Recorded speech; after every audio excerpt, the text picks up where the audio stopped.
Now we'll get acquainted with the former Metasploit module that is not included in Backtrack and must be installed manually. dbautopun was included only in the third version of Metasploit. Now it's an independent module. It is, in fact, a Perl script. Such a script can easily be adjusted to the newest Metasploit version and quickly implemented. Let's see what options it gives.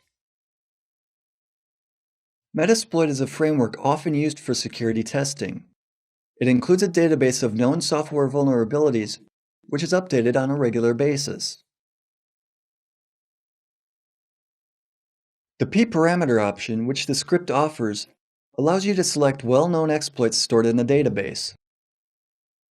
The selection is based on the information about the victim's computer we've managed to collect.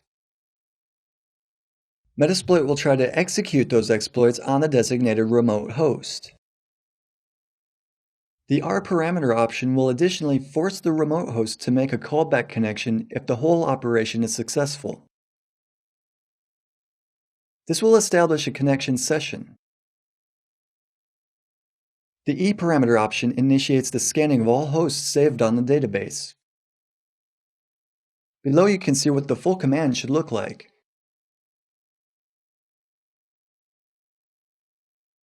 Having executed this command, you can watch individual exploits being sent to open ports of the target computer with the IP number ending in 115. Scanning the victim's computer, we've learned which ports are open and what services are listening on them. If the services are not updated, which in turn make it vulnerable to any of the 108 exploits sent, the remote host will make a callback connection. This will give us full control over it. Now we're waiting for all the exploits that were sent to have been executed.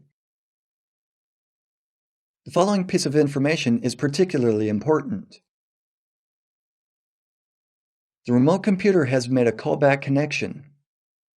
This means it was vulnerable to at least one of the 8 security loopholes.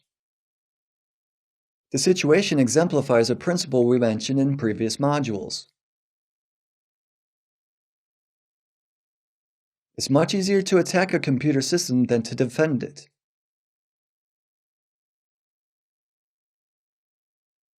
The attacker wins if she finds only one weak point in the system.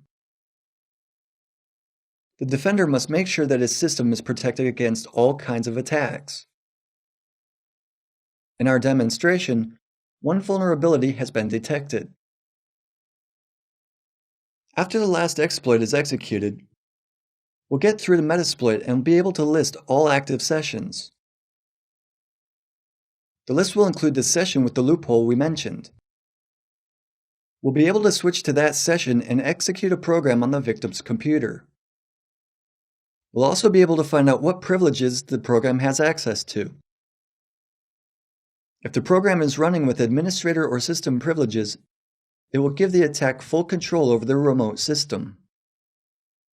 The complete attack procedure consisted of only typing 3 instructions, provided that Metasploit has been configured to use the database. We have already learned that a session is established. Therefore, we will terminate the last module of the procedure and check active sessions.